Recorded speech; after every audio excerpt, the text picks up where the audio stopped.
बघा, तुम्ही बघत असाल मीरा भाईंदर महानगरपालिका टोटल पाणीच्या विषयामध्ये फेल्युअर आहे, लक्षात घ्या. सूर्या प्रकल्पाच्या नावाने लोकांना सूर्याचं स्वप्न दाखवलेलं आहे, हे दिशाभूल करण्यात आलेलं आहे. 8 वर्षापासून मी तरी ऐकतोय, 8 वर्षामध्ये 3-4 आयुक्त येऊन गेले, त्यांचा डायलॉग सेम, काही फरक नाही. टोटल जो युनिफॉर्म असतो ना, तो त्यांनी दाखवलेला आहे लोकांच्या समोर. आज पण शर्मा साहेबांनी तेच बोलून दाखवलं.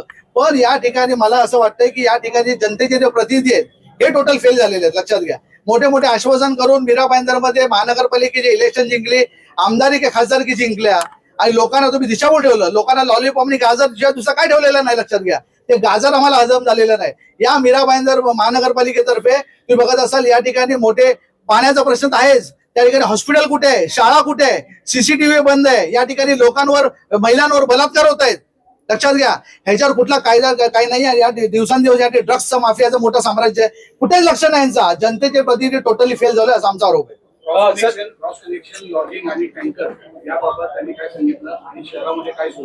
या ठिकाणी बघत असाल कुठलंही तीर्थक्षेत्र नाहीये, तरी सुद्धा या ठिकाणी मोठ्या प्रमाणामध्ये लॉज आहेत, लक्षात घ्या. त्यामुळे या ठिकाणी लॉज मध्ये 8-10 कनेक्शन आहेत. कुठून आले? मीरा भाईंदर मध्ये कुठल्याही या ठिकाणी क्षेत्र नसल्यामुळे या ठिकाणी दारू पिण्यासाठी जर येत असेल आणि त्यांच्या गाड्या तुम्ही लोकांच्या समोर धुवत असतील तर जीव जाणार नाही का? लोकांना जे पियाला पाणी नाही, तुम्ही जर गाड्या धुत असेल त्या दारुड्या लोकांसाठी, ते कुठेतरी चुकीची गोष्ट आहे. म्हणून आयुक्त साहेबांना आम्ही सांगितलं, ज्या लॉज मध्ये एक्स्ट्रा कनेक्शन आणि बेकायदेशीर कनेक्शन ताबडतोब तोडण्यात यावं. ह्याच्या अगोदर पण शनंत आनेकरकर आम्ही बोलणं झालेलं, त्यांना पण सगळी माहिती दिली, पण कुठली कारवाई झालेली नाही.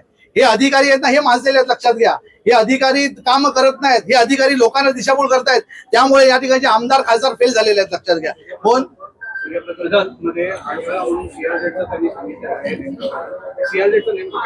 बघा, सीआरझेडचं फक्त कारण आहे, लक्षात घ्या. तुम्ही या ठिकाणी दिवसांदिवस झोपडपट्ट्या वाढतायत सीआरझेड मध्ये, तेव्हा कुठे सीआरझेडचं डिपार्टमेंट कुठे जातं? या ठिकाणी मीरा भाईंदर मध्ये असो किंवा वसे पालघर या पट्ट्यामध्ये असो, सीआरझेडचं सगळीकडे म्हणणं आहे, त्यांचं हे आहे ना, संरक्षण द्यायचं काम आहे ना, तेव्हा कुठे गेलं? आणि सूर्या डॅमच्या बाबतीत जेव्हा पाणी कनेक्शन आहे, ते टॉवर उभं राहण्याची जेव्हा गोष्ट येते, तेव्हा सीआर झोन आम्हाला परमिशन देणं असं बोललंय, हे धूळ फेक आहे, लक्षात घ्या. आम्हाला पण कळतो, आम्ही काय दूध नाही पित आहे, लक्षात घ्या. आयुक्त साहेबांनी डायलॉग केलेत ना, आम्ही पण टेक्निकल लोक आहेत, लक्षात घ्या. सीआर झोन मध्ये तुम्ही झोपड्या बांधू शकता, सीआर झोन मध्ये तुम्ही बाकीचे धंदे करू शकता, भट्ट्या करू शकता.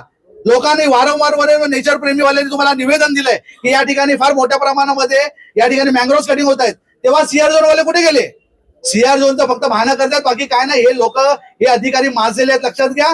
एका बाजूने लोकांना फसवायचं काम करतात, दुसऱ्या बाजूने स्वतःची किशे भरायचं काम करतात, लक्षात घ्या. आज मीरा भाईंदर महानगरपालिका तोटात आहे बोलताय ना, यांचे झपे जे झाले ना, पुरे नगरपालिका चाललेले, लक्षात घ्या. हे भ्रष्ट अधिकारी जे बसलेत ना वर, हे लोकांच्या जनतेच्या जे प्रतिनिधी येतात त्यांचा दिशाभूल करतायत. आणि त्यांना मी कळकळीची विनंती आहे आमदार खासदारांना, या ठिकाणी आमदार खासदार तुम्ही निवडून आले आहात, पण हे पाप करतात आणि तुमच्या डोक्यावर येतं, लक्षात घ्या. जनतेच्या समोर तुम्ही हे करताय, जनतेच्या समोर तुम्ही स्टेटमेंट देता, लक्षात घ्या. हे लोक देत नाहीयेत, त्यामुळे यांच्यावर आळा बसावा, मी प्रामाणिक इच्छा व्यक्त करतोय. आणि लवकरात लवकर याच्यावर कारवाई होईल आणि पाणी सारखा प्रश्न मिटेल ही अपेक्षा करतो. माणसं ज्या पद्धतीने मोर्चा काढताय, तुम्हाला वाटत नाही का लोकांची दिशाभूल होत आहे? टँकर माफिया तर सर्वच पाणी विकत आहे.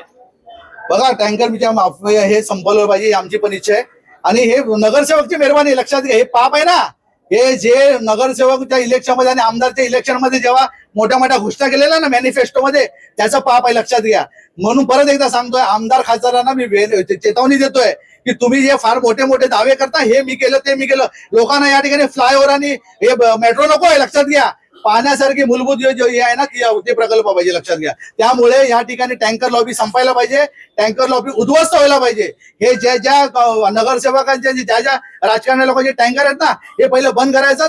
जनतेच्या प्रतिनिधीला मला आव्हान आहे, आणि हे तुम्ही करू शकत नाही का? तुमचे पण हात मिळालेले की काय, असं याच्यावर सिद्ध होईल. तुम्ही त्याच्यावर ताबडतोब ऍक्शन घ्या.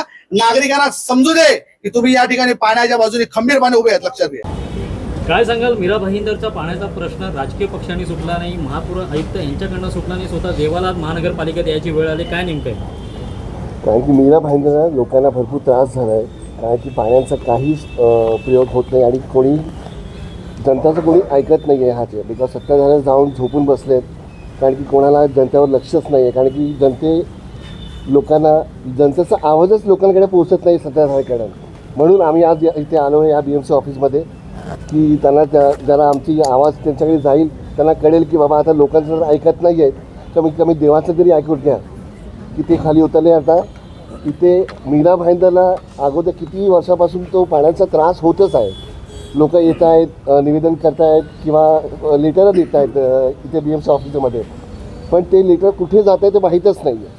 आणि लोक आपल्या इथे जे ज्यांची सत्ता आली आहे किंवा जे सत्ताधारी लोक आहेत त्यांच्याकडे जाऊन ते लेटर देत आहेत, त्यांच्याकडे ते बोलत आहेत की हात जोडून की अरे पाण्याचा काहीतरी करा. कारण की हा हक्क पाण्याचा जो फक्त जनतेचाच आहे, ते काय मेहरबानी करत नाही आहे. तर जनतेला जेव्हा जसं तुम्ही वोट मागायला येतात तेव्हा पाणीचं का नाही करत देतात?